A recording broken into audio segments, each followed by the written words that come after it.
Alhamdulillah wassalatu wassalamu ala rasulillah wa ba'du. Kita melanjutkan tafsir surat Al-Ikhlas. A'udzu billahi minasyaitonir rajim. Qul huwallahu ahad. Allahus samad. Lam yalid wa lam yulad wa lam yakul lahu kufuwan ahad. Sadaqallahul adzim. Surat ini adalah sama, ada yang mengatakan Makkiyah dan ada yang mengatakan Madaniyah. Enggak tahu kalau itu dikatakan Makkiyah atau Madaniyah. Iya. Di sini ada dua pendapat, ada yang mengatakan Makkiyah dan ada yang mengatakan Madaniyah. Karena pertanyaan dari orang-orang kafir Quraisy, lebih kuat Makkiyahnya. Ma'asyiral muslimin. Jadi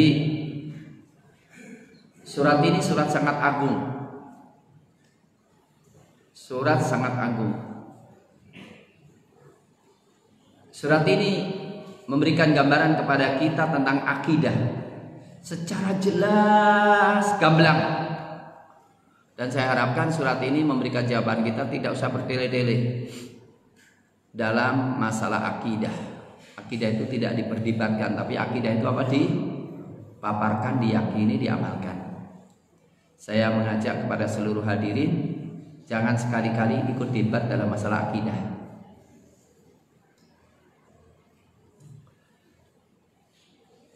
Fadilah daripada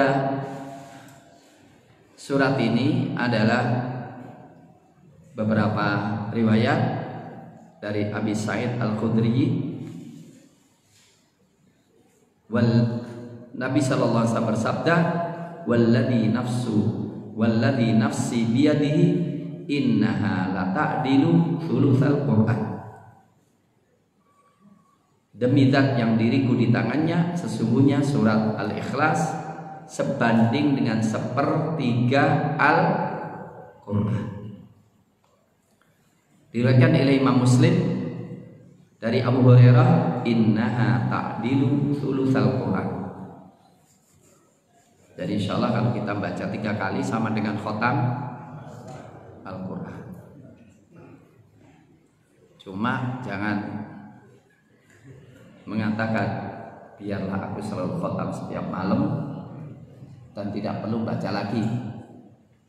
Artinya karunia dari Allah, kalau kita baca surat Al-Ikhlas 3 kali sama dengan, bukan berarti kemudian nggak baca yang lainnya. Ya ini. Fadilah yang lainnya adalah seorang sahabat mengimami sahabat-sahabatnya dengan baca surat apa saja tapi ditutup dengan surat Al-Ikhlas. Akhirnya mereka protes, baca Ikhlas atau yang lainnya, jangan dua-duanya begitu terus. Jawabannya, ya kalau mau ikut saya ya silahkan, kalau nggak ikut cari imam yang lainnya. Ini ngambeknya boleh nggak kayak gini? Akhirnya mereka mengadu kepada Rasulullah, kemudian suruh tanya, ada apa, kenapa itu? Jawabannya, dia nama sifat Allah, maka saya suka membacanya. Apa kata Rasulullah? Kasih tahu dia, Allah telah mencintainya dia karena dia telah mencintai namanya. Ya. Kemudian sabab nuzulnya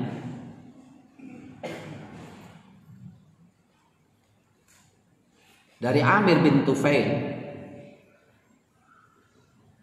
berkata kepada Rasulullah sallallahu alaihi wasallam, "Ila ma tad'una ya Muhammad?" Kepada apa engkau menyeru kami hai Muhammad? Qal ila Allah ya azza wa jalla, kepada Allah. Sifhu li amin dhahabin hu au min fiddah au min hadid. Allah itu dari emas atau dari perak atau dari besi. Kemudian turun ayat ini. Dalam riwayat orang-orang musyrikin mengatakan, tolong nasabkan Robmu. Kan perlu nasab ini. Kemudian turun ayat ini. Allah nggak perlu nasab karena Allah As-Sam. Dalam riwayat orang-orang Yahudi mengatakan, min ayyi jinsin bu? Robmu itu dari jenis apa? Wa mimman warisat dunya waliman yuwarrithuha. Dari mana dia mewarisi dunia dan kepada siapa dia mewariskannya? Kemudian turun ayat ini. Inilah beberapa fadilah dan sabab nuzul ayat ini.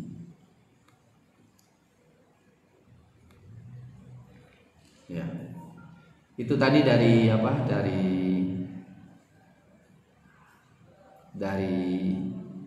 Zadul Masir. Kalau dari Imam Baghawi ada tambahan. Tambahnya apa? Ketika Amir bin Tufail dan Arbad bin Rabi'ah menanyakan ini dan tetap kufur kepada Allah, maka kemudian yang si penanya itu dihancurkan oleh Allah dengan taun.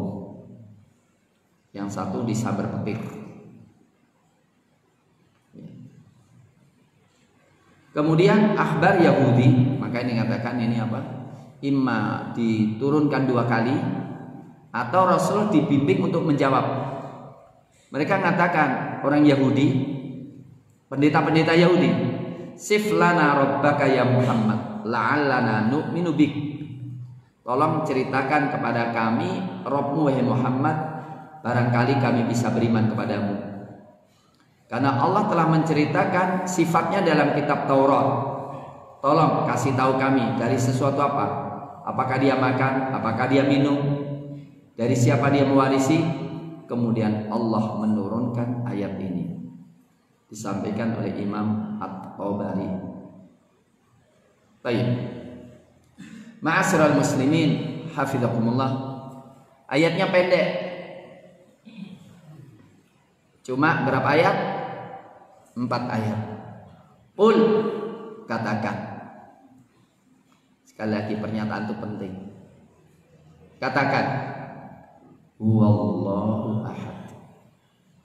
Dia Allah itu ahad.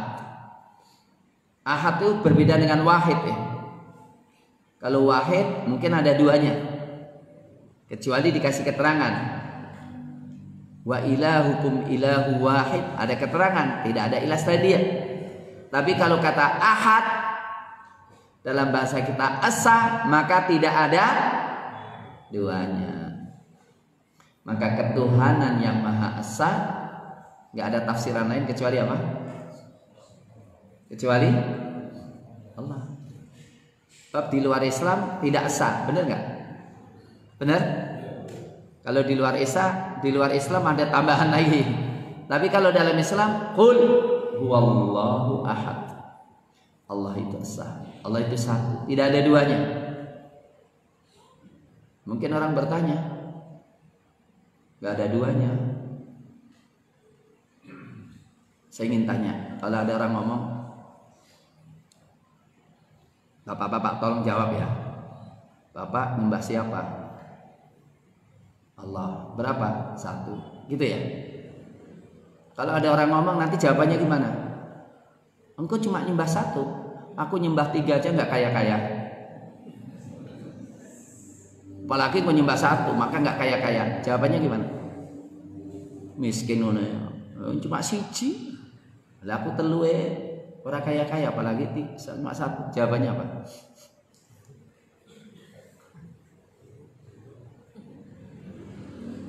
Kok guyu tok piye to? Aku tekok tenan lho ya. Hah? Pertama, masalah kaya nggak kaya itu bukan masalah yang kita sembah berapa. Betul? Itu karena Rabb kami yang mentakdirkannya. dan kami tetap beriman kepadanya apapun kondisi aku. Yang kedua, satu tapi hak.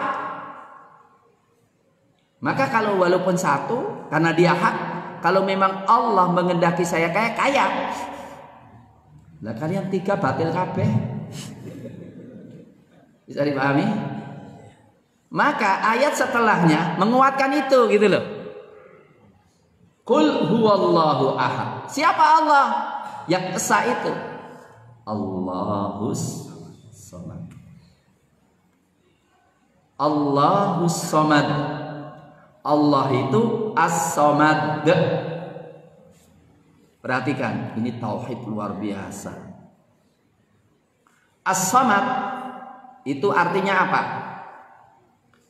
Asli as-samad, kalau secara bahasa somada yasmudu as-sumud,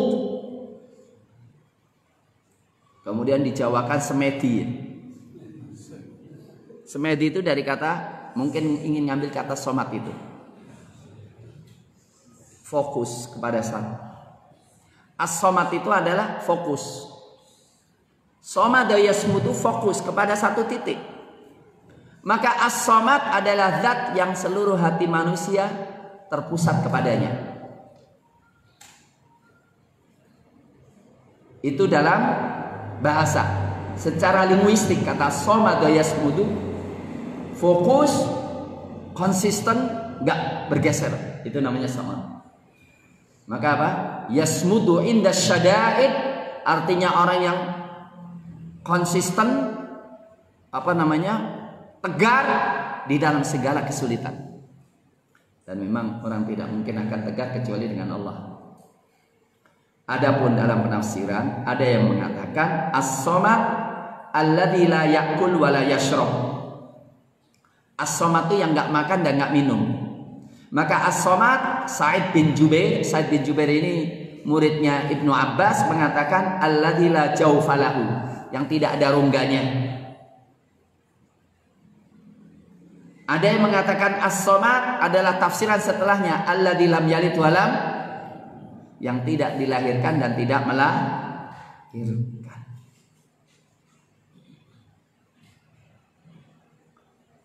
Ada yang menafsirkan dengan tafsiran yang luar biasa, dan ini tafsiran bilawazim, menafsirkan dengan konsekuensi. As-samad itu apa?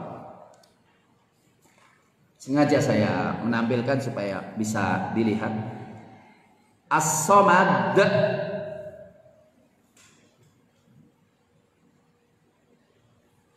qala Abu Wa'il Syaqiq bin Salamah huwa sayyidul ladzi qad intaha su'duduhu.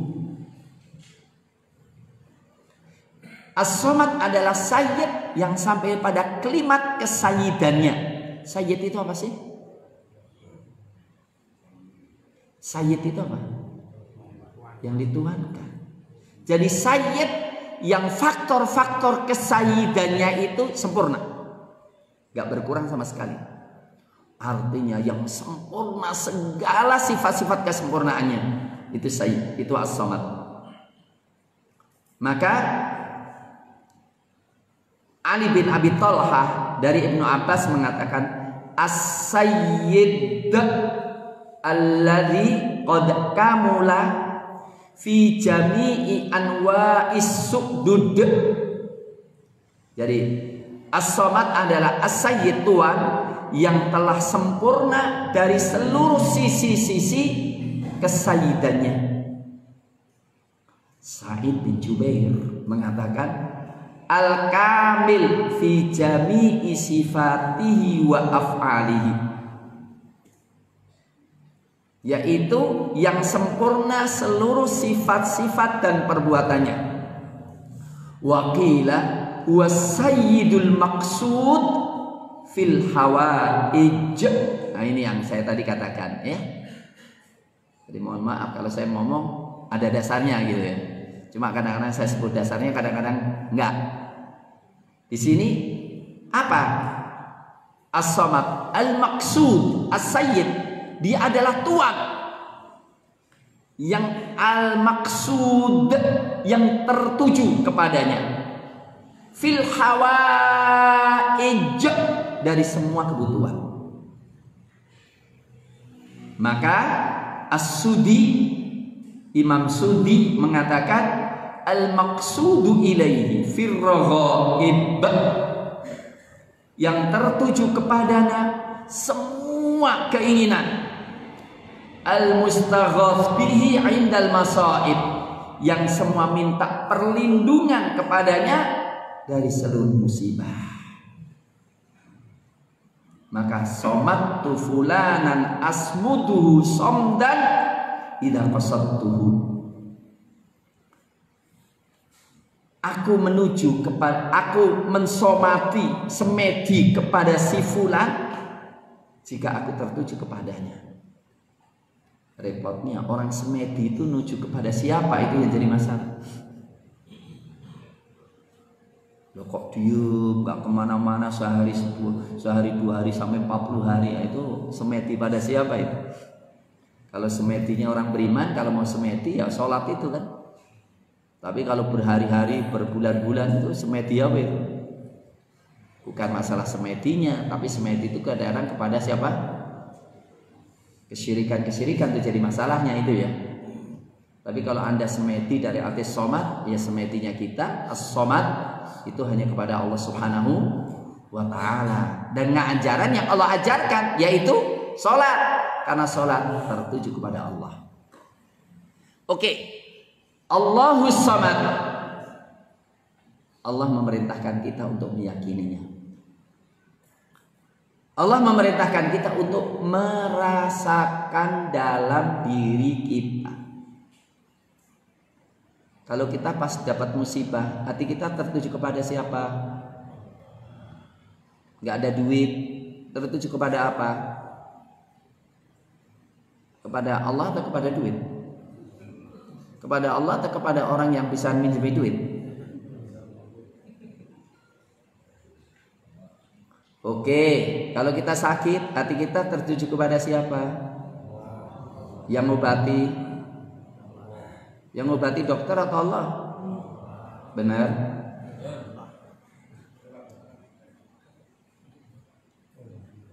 Allah. Jadi tidak ngelirik sama sekali pada dokter. Atau ada harapan? Nah, kita katakan Allahus Samad. Kalau kita jadikan as-samad, dan somad itu adalah yang sempurna dalam segala kesempurnaannya, artinya kaya, sempurna dalam kekayaan, gak kurang dikit pun. Yang maha mengetahui sempurna dalam ilmunya. Yakin benar Allah lihat aku. Sempurna dalam kasih sayangnya. Sempurna dalam kasih sayangnya. Sangat menyayangi aku. Sempurna dalam kemampuannya. Kalau mau menolakku pasti bisa. Pertanyaannya, ketika orang punya keyakinan ini dan benar-benar yakin, mungkin gak putus asa? Mungkin gak putus harapan? Tapi pertanyaan, suka-suka kita putus harapan gak? Jujur, suka gak putus harapan kita? Menyelinap di hati kita, berputus asa? Mungkin ya? Sering atau jarang-jarang? Nah, kalau berputus asa berkepanjangan atau sebentar saja?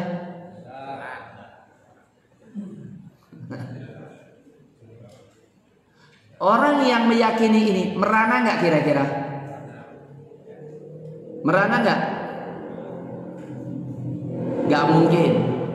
Pertanyaan, pernah nggak kita merana? Merana itu apa sih?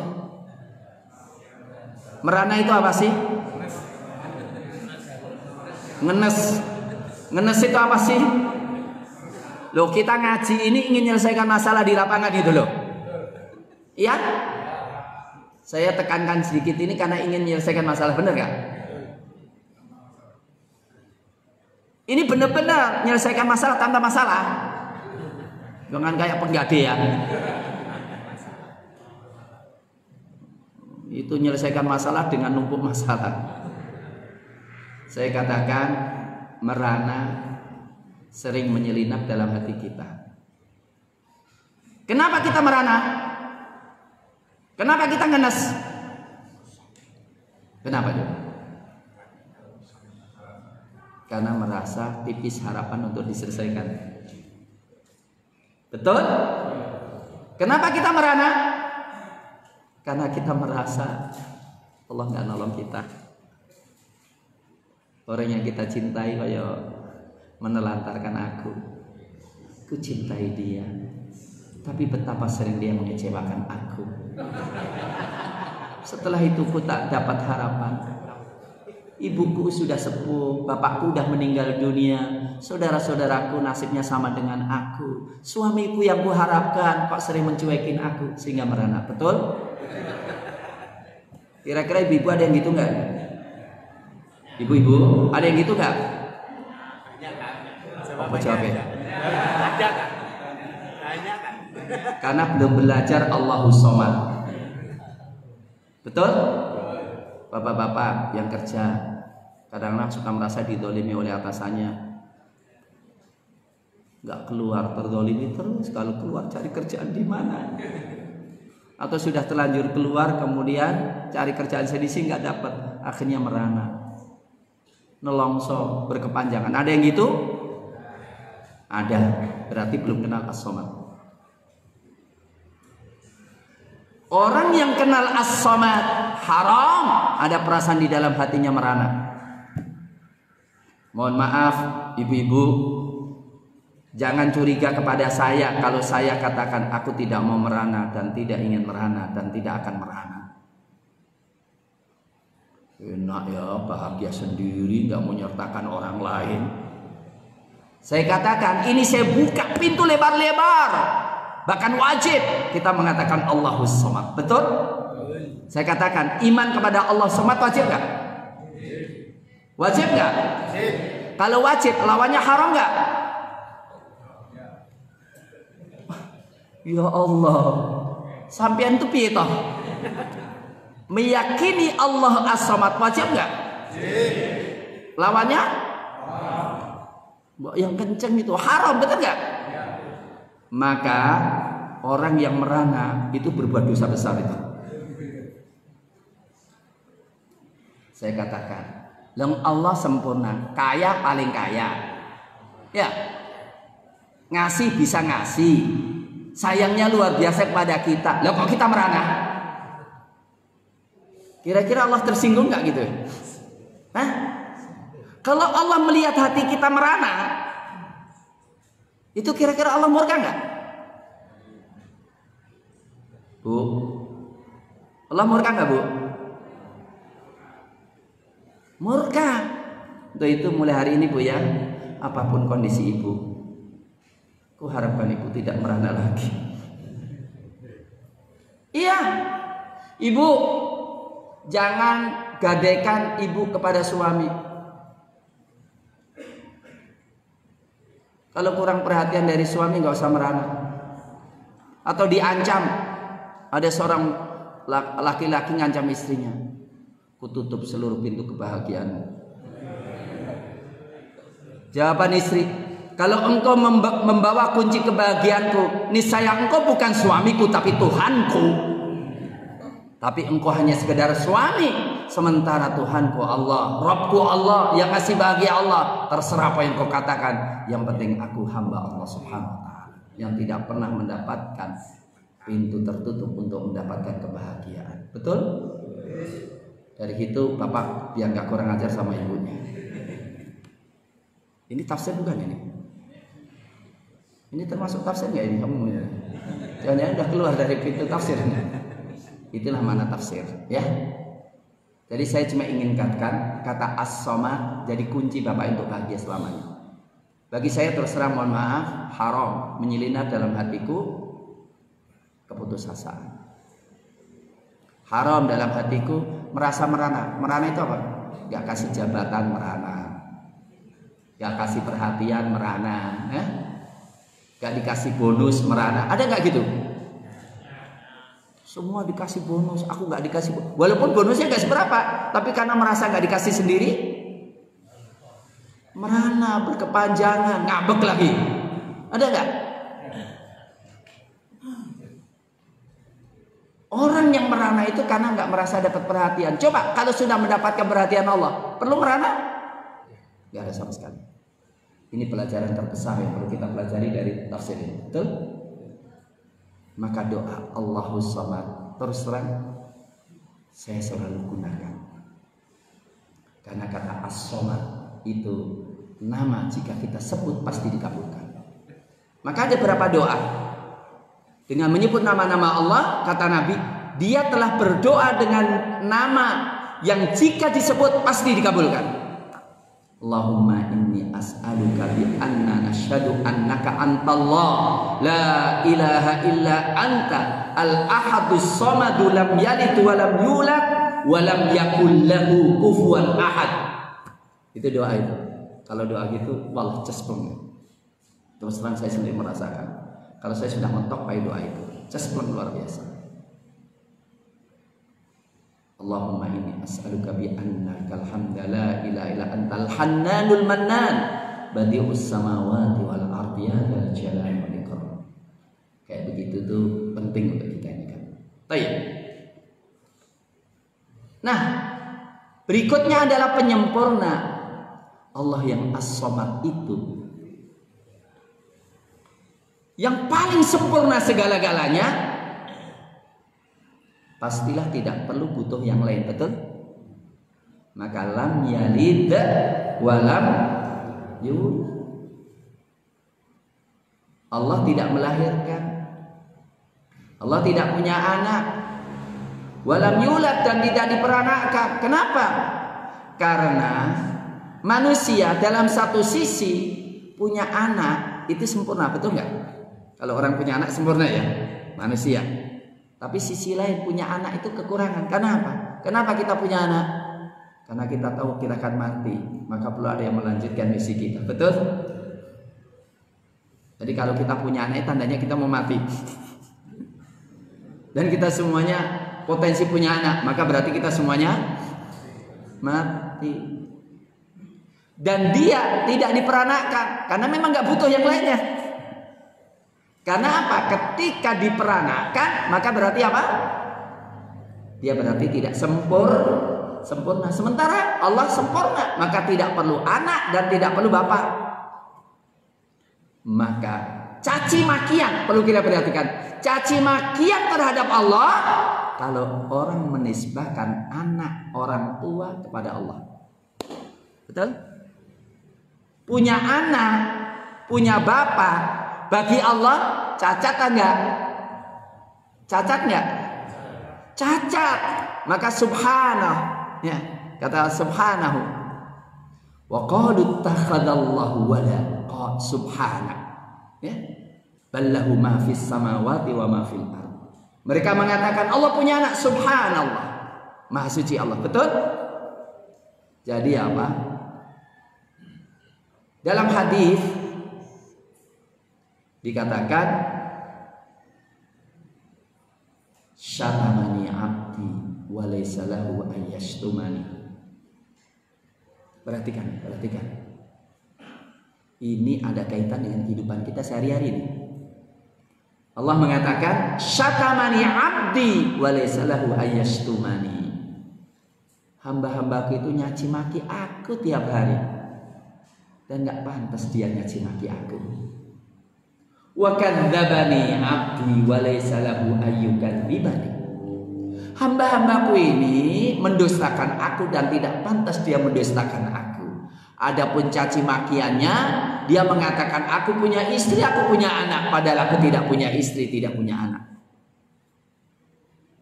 Adapun mendustakan aku, dia mengatakan aku tidak bangkitkan, padahal dia bangkitkan. Artinya apa? Trinitas itu caci makian sama Allah. Betul? Betul? Maka kalau kita toleran artinya apa? Ya silahkan. Tapi saya tidak akan mengucapkan selamat. Dan aku tidak akan mendatangi gerejamu untuk ibadah di sana. Betul? Jadi jangan sampai apa toleransi dengan kebablasan kayak begitu. Masa kita mengucapkan orang yang mencaci maki Allah. Masalah kecil atau besar? Kaburat kalimatan takhruju min afwahihim. Sangat besar kalimat yang keluar dari mulut mereka. Yaquluna illa kadiba. Mereka tidak ngomong kecuali dusta. Wa qalu takhadzar rahman walada. Mereka mengatakan Allah punya anak. Wa qalu takhadzar rahman laqad ji'tum syai'an idda. Kalian mendatangkan sesuatu yang dusta besar.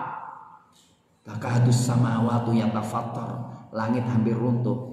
Wa tansyaqul ardu, bumi terbelah. Wa tahuddul jibalu hadda, dan gunung pun akan runtuh. Anda'u lirrahmani walada. Mereka mengatakan Allah punya. Wa ma yanbaghi lirrahmani ayattakhidha walada. Dan tidak pantas Allah punya anak. Dan semua di alam semesta ini tunduk kepada Allah sebagai hamba. Ini penting ya, lam yalid wa lam yulad, bukan sederhana ya. Jadi toleransi silahkan, tapi jangan kebablasan. Tetap kita mengatakan lam yalid wa lam yulad. Wa lam yakul lahu kufuwan ahad. Wa lam yakul lahu, dan tidaklah bagi Allah, walam yakun, dan tidaklah lahu baginya, kufuwan, yang sebanding, ahadun, seorang pun.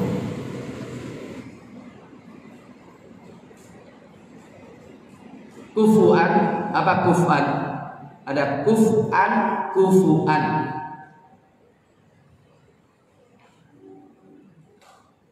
Bisa kufuan, bisa kufuan. Kuf'an yaitu al-mithal, kesamaan. Walam yakun lahu ahadun kufuan. Jadi ini kaidah dalam mengimani Allah, bahwa tidak ada di alam semesta sini yang sebanding dengan Allah, yang semisal dengan Allah. Maka kalau namanya sama bukan berarti sebanding. Kalau nama bisa sama, dan kesamaan nama bukan berarti kesamaan dan sekedar nama. Bisa dipahami ya? Contohnya apa? Allah namanya Rahim, betul? Allah menamai Rasulnya Rahim juga. Halim, Maha Aris. Allah ngasih nama Nabi Ismail bihulamin halim. Alim, mengetahui. Allah punya nama Al-Alim dan ngasih nama Nabi Ismail bihulamin alim. Maka saya katakan, kalaupun ada kelihatannya sama, itu sama dari sisi nama, bukan hakikat dan zat. Betul? Dari situlah nama Allah kita terima. Walaupun nama itu digunakan untuk makhluknya, tapi kita tetap mengatakan walam yakul lahu kufuwan ahad. Silahkan imani semua nama Allah yang Allah sebutkan. Bisa dipahami? Maka ketika tsumma stawa 'alal arsy, Allah berada di arsy-Nya, walam yakul lahu kufuwan ahad. Enggak sama. Allah berada di arsy-Nya sesuai dengan kehendak Allah, sesuai dengan keagungan Allah. Betul? Allah turun setiap malam terakhir kali ke langit dunia sesuai dengan keagungan kebesaran Allah, tidak sama dengan makhluknya. Walam yakul lahu kufuwan ahad. Bisa dipahami? Ini kunci enggak? Karena apa? Saudara-saudara kita dari Asy'ariyah, saudara kita yang aswaja, itu ada yang kalau kita bicara tsummastawa 'alal arsy, Allah di arsy, marah betul itu. Allah di arsy, berarti Allah dibatasi dengan ruangan. Berarti ini musyrik. Ya Allah. Nah terus cara ngartikan tsummastawa 'alal arsy gimana? Artinya Allah berkuasa. Loh, Allah berkuasa bukan di arsy-nya aja, di mana-mana, betul? Betul? Engkau nyamakan dengan makhluk? Enggak. Allah mengatakan di arsy, tapi walam yakul lahu kufuwan ahad. Bisa dipahami? Udah gitu aja lah, nggak usah dilanjutkan lagi ya. Jadi kita mengimani Allah sesuai yang Dia beritakan, dengan frame, dengan apa? Batasan walam yakul lahu kufuwan ahad. Laisa kamitslihi syai'. Tidak sama Allah dengan makhluknya. Wa huwas samiul basir. Allah Maha mendengar. Allah Maha mendengar. Kemudian tanya, loh berarti ada pendengaran dong. Kalau pendengar sama dengan makhluk, loh enggak. Walaupun kita Allah sama, ya kan apa sami'an basiro ya. Ya. Wujud kita maqam mukhalafatul lil hawaditsi qiyamu bi nafsihi wahdaniyat qudrat iradat sama basar. Walaupun kita ada sama ada basar, tapi tidak pernah terbayang sama ada telinga-telinga kita. Enggak. Maka kul huwa udhun, kul huwa udhun, kul udhunu khairil lakum. Ya Allah mengatakan pendengaran, tapi pendengaran Allah tidak sama dengan makhluknya. Cukup. Ya. Yang paling penting apa? Dalam nama dan sifat Allah. Itu kaidahnya gini. Nama itu menunjukkan sifat. Sifat menunjukkan perbuatan. Perbuatan menunjukkan asar. Asar menuntut kita sikap. Nah itu jadi. Contohnya, Allah itu sifatnya Ar-Rahman. Maka berarti memiliki sifat rahmah, kasih sayang. Maka perbuatan Allah menyayangi hambanya. Tanda sayang hamba apa? Quran. Maka sikap kita jadikan Quran kasih sayang Allah untuk kita. Kita amalkan. Allah Ar-Razzaq, berarti punya sifat suka memberikan rezeki. Perbuatan Allah memberikan rezeki kita kepada kita tanpa batas. Maka sikap kita kalau minta rezeki, mintalah kepada Allah. Wa fis sama'i rizqukum. Di langit itu rezeki kalian. Wa ma tu'adun. Rezeki kita dari mana? Wa fis sama' rizqukum wa ma tu'adun, dan apa yang kalian dijanjikan. Fa wa rabbis sama'i wal ard, dan demi Allah Rabb langit dan bumi, innahu lahaqqun. Rezeki kita di langit. Mislama annakum tantikun, sebagaimana kalian bicara. Mohon maaf, kalau saya ngomong gini kemudian tanya kepada saudara semuanya, saudara-saudara semuanya, saya kok ragu-ragu, saya itu sebenarnya sedang ngomong apa tidak, saudara-saudara semuanya. Tolong kasih tahu saya itu sebetulnya ragu-ragu ini. Apakah saya sedang ngomong? Kira-kira kalau orang ngomong ini, pikiran Bapak gimana?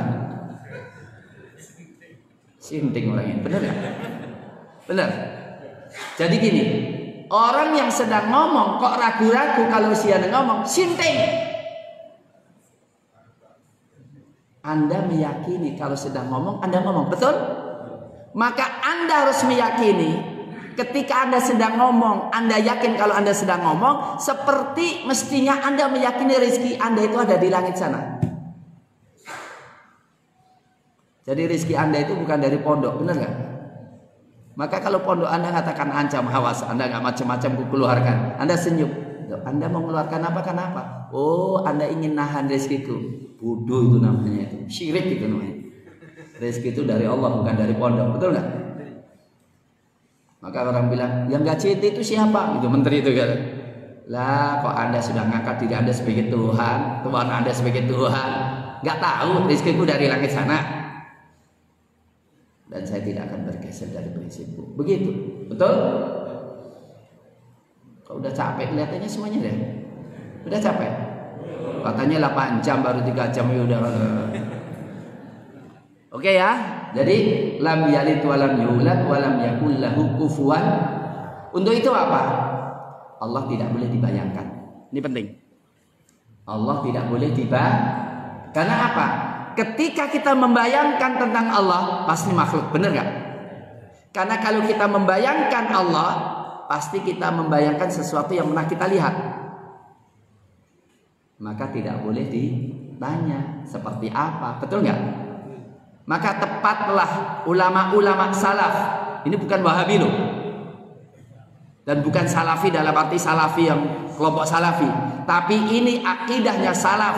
Dan orang yang ingin mengikuti salaf mengatakan kita mengimani semua sifat-sifat Allah, semua nama-nama Allah yang Allah ceritakan di dalam Al-Quran dan yang dikatakan Rasulullah dalam hadis-hadisnya, min ghairi tamtsil, nggak usah kita misal-misalkan, wala takyif, dan tidak perlu kita bagaimanakan, wala ta'til, dan juga tidak kita negasi maknanya, wala ta'wil, dan nggak usah takwilkan. Tapi apa? Imani. Dengan mengimani sesuai dengan keagungan Allah, menyerahkan hakikatnya kepada Allah. Allah turun langit ke dunia, iya, tapi tidak sama dengan makhluknya. Yang penting sepertiga malam kita doa aja. Betul? Ini yang penting.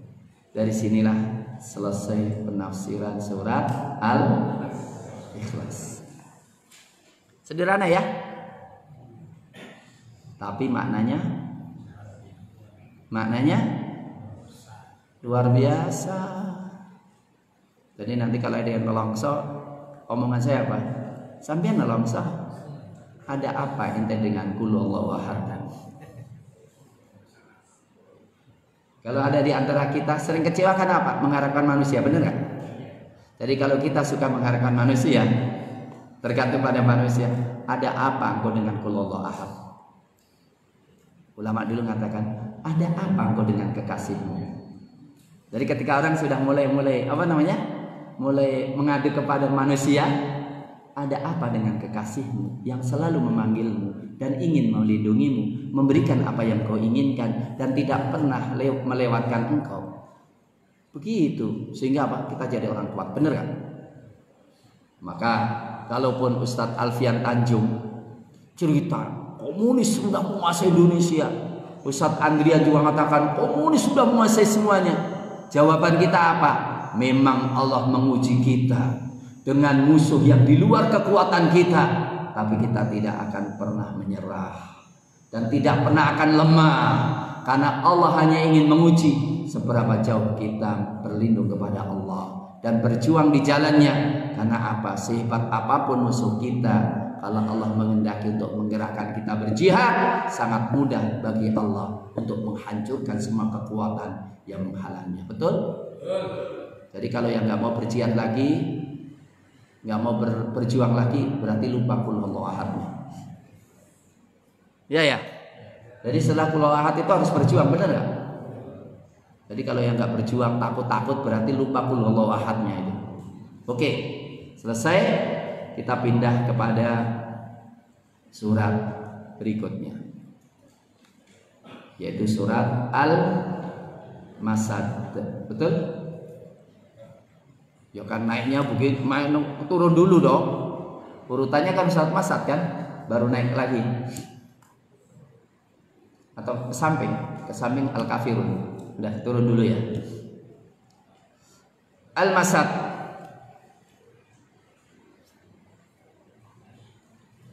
Masad itu apa sih? Anyaman pelepah kurma itu ya. Tali-tali yang diambil dari apa? Kalau al-masad itu kalau sekarang paling enak itu apa? Anyaman yang diambil apa? Pring gitu lah.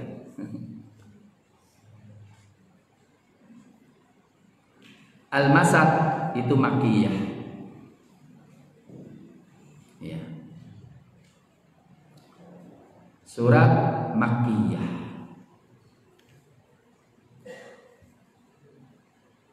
Surat sebagai mukjizat dari Allah Subhanahu wa taala.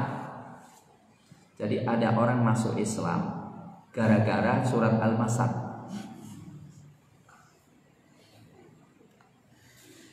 Jadi gini, ada orang kafir sengaja mempelajari Quran untuk menjelek-jelekan Quran, untuk menemukan kedustaan, kejanggalan dalam Quran.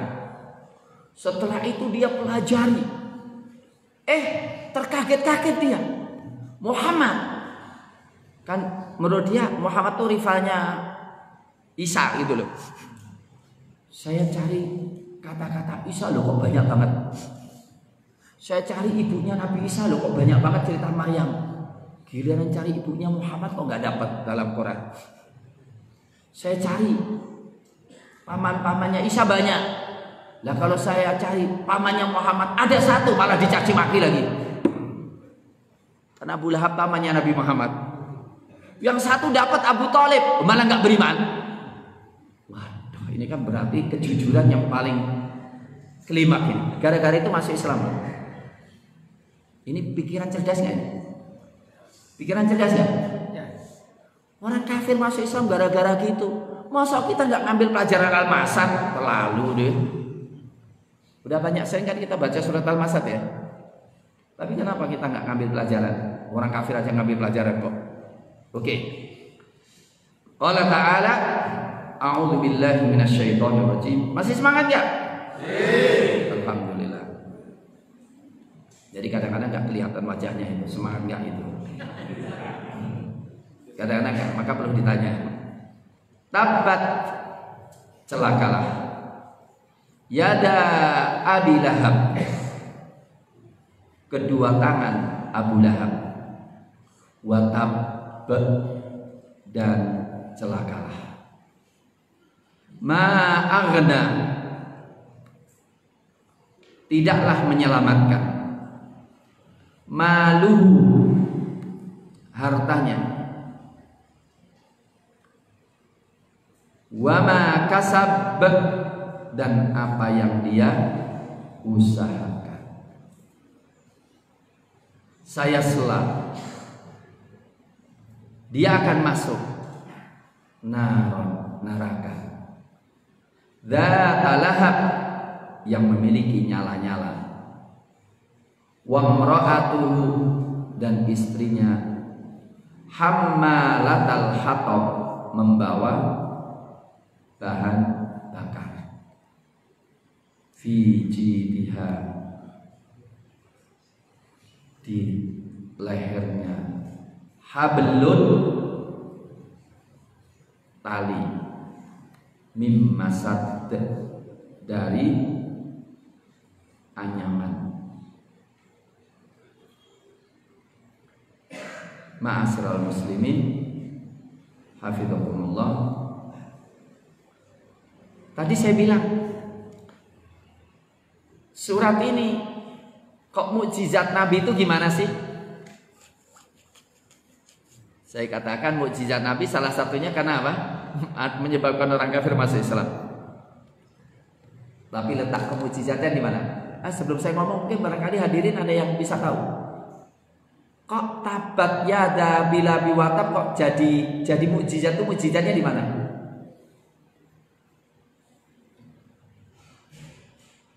Ada yang tahu? Khusyuk. Sampean khusyuk mikir atau khusyuk apa ini? Hah?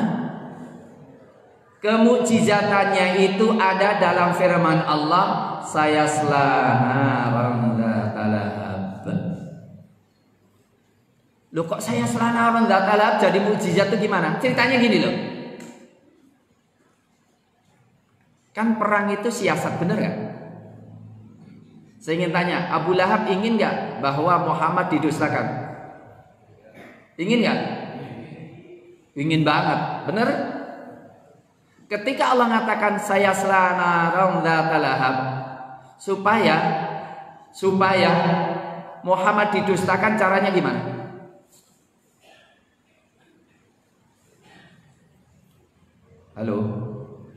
Halo, masih sadar? Kalau saya sih tetap semangat, walaupun nggak ada penyemangat.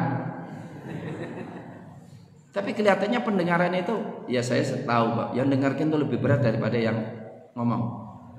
Walaupun resiko yang ngomong pasti lebih berat. Karena nanti kalau datang Densus kemari, bapak-bapak nggak akan diapa-apain.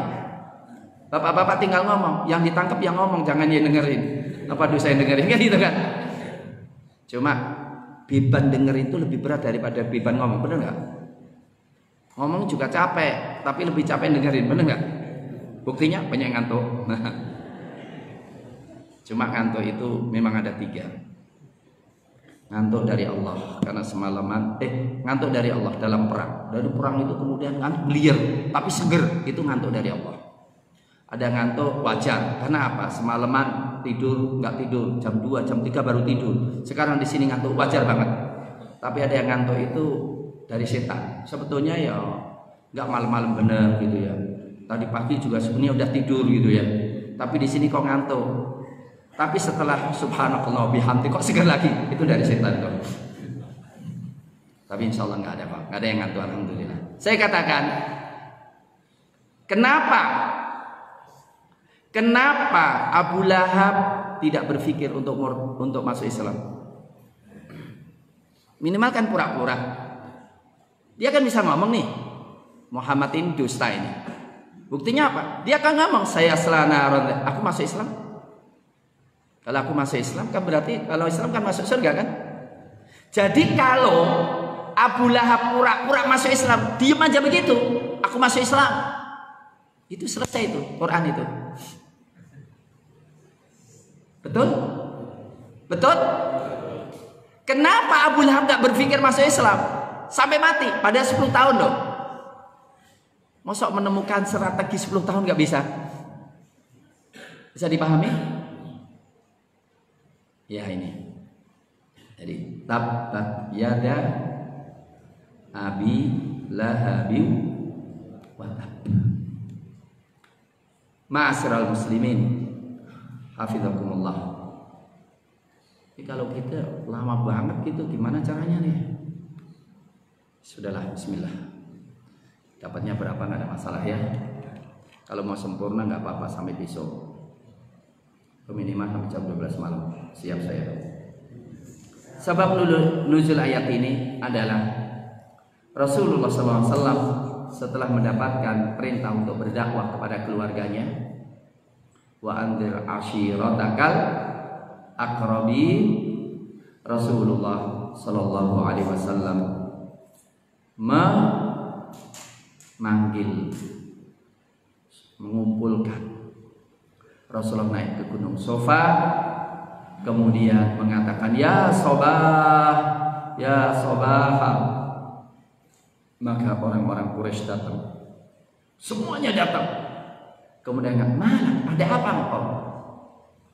Kemudian beliau mengatakan, ara'aitu law akhbartukum annal aduwa musabbihakum au mumassiyakum ama kuntum tusaddiquni. Bagaimana pendapat kalian kalau aku memberitahu kalian bahwa musuh itu menyerang kalian pagi hari nanti atau sore hari nanti, apakah kalian membenarkan? Ini penting banget. Seorang dai ngetes dulu bagaimana trustnya di hati audiens. Jadi kalau saya ngomong, panjenengan nggak percaya kepada saya, lebih baik saya nggak usah ngomong, karena nggak akan dipercaya, betul? Rasulullah Shallallahu Alaihi Wasallam ingin menguji dulu trust publik kepada beliau dengan mengatakan, apa pendapat kalian kalau aku ngasih tahu tiba-tiba nanti ada musuh datang kepada kalian sore atau pagi hari? Mereka mengatakan, bala, iya, ma jarabna alaika kadiba, engkau tidak pernah dusta sama sekali. Kemudian beliau mengatakan, fa inni nadhirul lakum baina yaday adzabin syadid. Aku adalah nabi, pemberi peringatan sebelum datangnya hari kiamat yang sangat keras. Ternyata apa? Mestinya apa? Terima. Kok ternyata tidak? Abu Lahab mengatakan, tabban laka alihada da'utana jami'a. Celaka engkau, apakah dengan ini engkau manggil kami semuanya?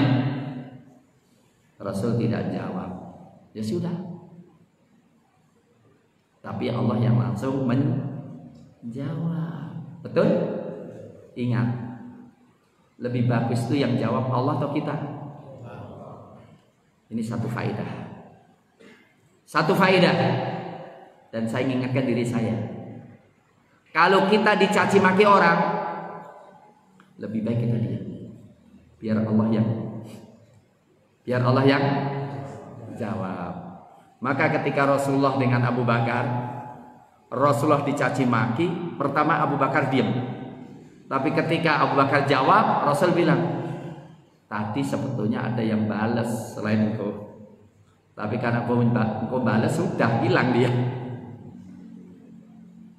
Di video saya ini, di HP saya itu ada video perkenalan terhadap di SKS. Dengan apa? Dengan background di SKS. Ceritakan, perlu Anda ketemu di SKS. Ketuanya Muhammad Muin. Ini adiknya teroris, ya. Dulu yang satu teroris di Ambon. Adik saya dulu ada yang mati saya di Ambon, ya. Tapi dalam rangka melawan pembantai-pembantai orang-orang Kristen di sana. Ya. Kemudian ini apresiasinya ke ISIS. Ya Allah. Dijawab nggak? Kalau aku tahan diri, aku nggak jawab, biar Allah yang jawab. Benar nggak? Betul? Kita jawab aja dengan sikap yang baik. Benar nggak? Atau itu gara-gara itu beberapa jenderal cari saya. Allah langsung jawab. Tabbat yada Abi Lahab. Celakalah dua tangan Abu Lahab. Wa tabbat, dan celakalah. Bayangkan jawabannya ini menjadi bacaan yang pahala sampai hari kiamat. Bayangkan. Jadi kita nyaci maki itu dapat pahala, ya. Hah? Jadi nyaci maki orang kafir yang jelas kafir itu boleh nggak? Inilah tabbat yada Abi Lahab sampai hari kiamat. Nah, ma'asyiral muslimin, kenapa dua tangan?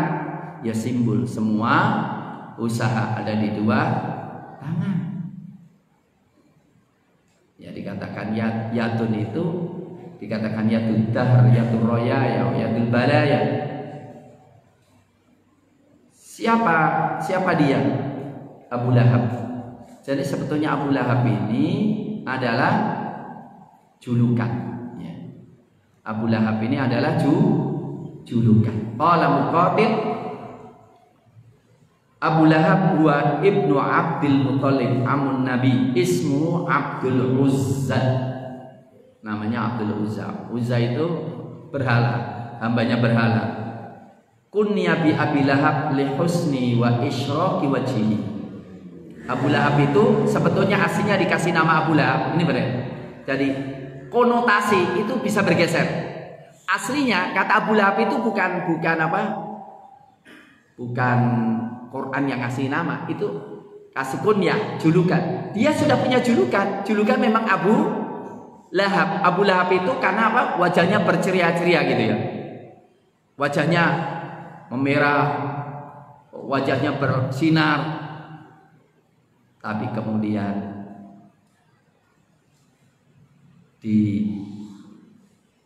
diberikan julukan di sini Abu Lahab karena apa? Dia akan dibakar di neraka. Ingat ya, jadi Allah itu bisa saja menjadikan julukan yang baik menjadi julukan yang buruk, ya. Tabbat yada Abi Lahab wa tabb. Ma'asyiral muslimin, semua orang, apalagi orang kafir, berpikir harta, anak, usaha itu yang menyelamatkan. Betul nggak? Maka Allah katakan, ma aghna anhu maluhu wa ma kasab.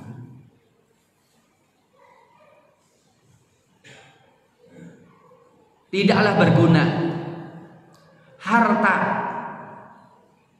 dan apa yang diusahakan menyelamatkan api neraka. Ibnu Mas'ud berkata, Rasulullah Shallallahu Alaihi Wasallam memanggil kerabat-kerabatnya untuk beriman kepada Allah. Abu Lahab mengatakan, in kana ma yaqulu ibnu akhi haqqan fa inni aftadi nafsi wa mali wa waladi. Kalau anak saudaraku, memang Abdul Uzza memang saudaranya Abdullah, berat banget ya. Karena apa? Abu Lahab itu kemana-mana ngomong. Ketika Nabi dakwah, lihat, aku pamannya sendiri, aku tahu ini keponakan itu dosa, dia pendosa. Kan pamannya lebih tahu, ngeri nggak itu? Hah? Jadi kalau yang mendosakan keluarga itu paling berat ya.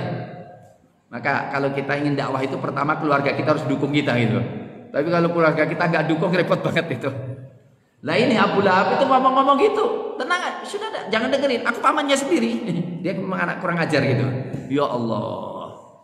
Lah dia ngatakan, kalau yang dia omongi keponakanku itu kalau aku mau masuk neraka, lah aku bisa tebus dengan kuasaanku. Maka turun ayat berikutnya, ma aghna anhu maluhu wa ma kasab.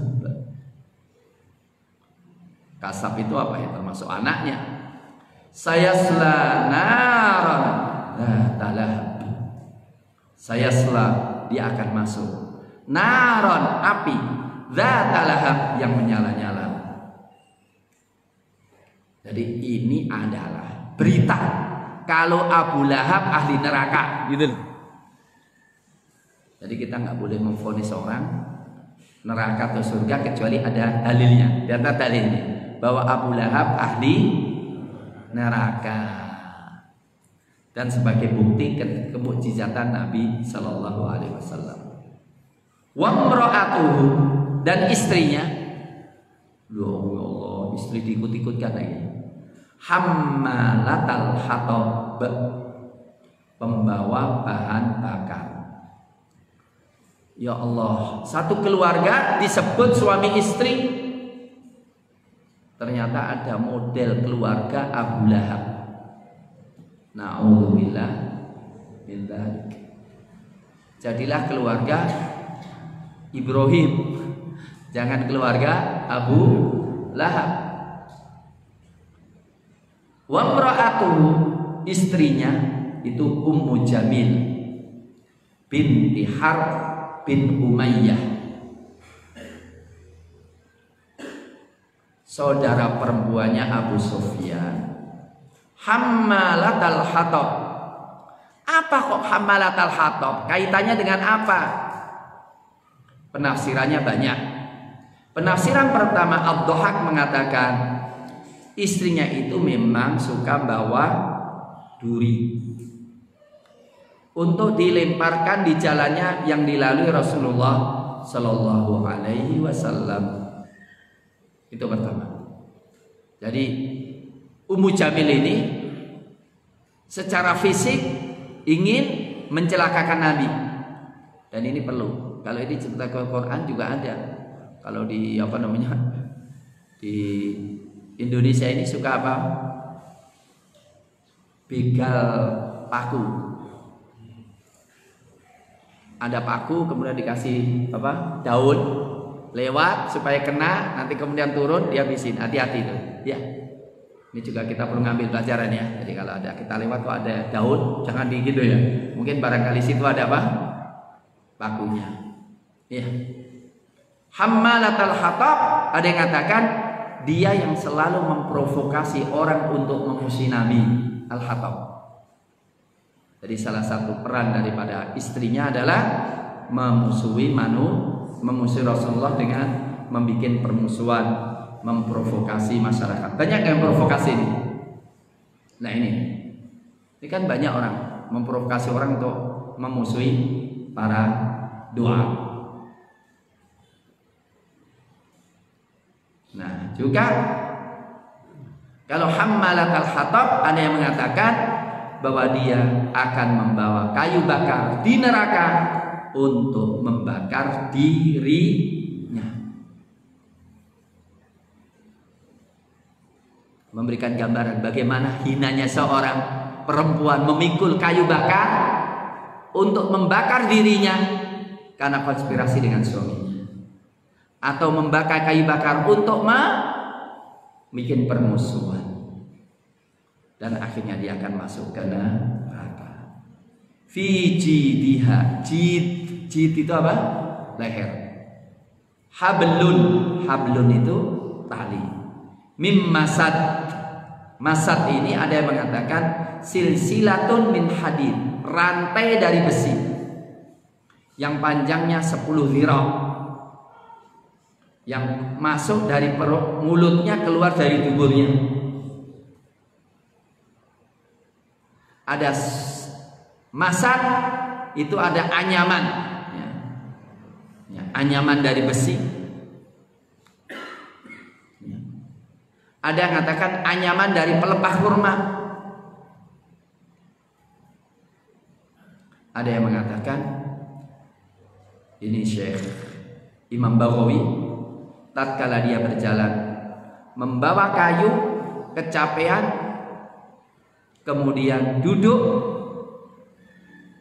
tiba-tiba malaikat datang membinasakannya.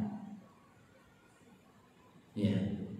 Ada yang mengatakan al-jaza min jinsil amal. Dia mengatakan aku punya emas, sampai gitu ya. Saya punya emas, di lehernya punya emas. Emasku ini aku akan jual untuk menghalangi dakwahnya Muhammad. Karena dia bangga dengan, maka Allah membalasnya, lehernya nanti akan diganti emas itu dengan silsilah rantai besi untuk menyiksa dirinya di neraka. Ma'asyiral muslimin, hadis ini menunjukkan kekeluargaan tidak ada manfaatnya tanpa dengan iman. Ini paman sendiri, ini bibi sendiri, tapi karena memusuhi Nabi, maka juga terpisah di akhirat kelak. Yang kedua, keluarga juga perlu pembinaan supaya suami istri menjadi pendukung-pendukung dakwah.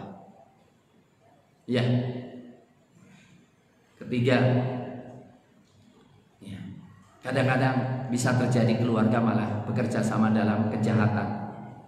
Maka kalau cari istri, cari suami harus baik. Karena apa? Istri dan suami saling mempengaruhi keburukan jika tidak dipilih dengan kebaikan. Yang ketiga, kemujizatan Nabi Shallallahu Alaihi Wasallam dan pembelaan Allah kepada para walinya. Kalau kepada Nabi, Abu Lahab mencaci maki, maka Allah langsung menjawabnya. Adapun para wali-wali Allah, kata Rasulullah Shallallahu Alaihi Wasallam dalam hadis riwayat Imam Tirmidzi, man adali waliyan faqad adantuhu bil harb. Siapa yang memusuhi waliku, aku umumkan perang dengan dia. Begini selesailah surat Al-Masad. Supaya tidak tegang, kita istirahat 2 menit.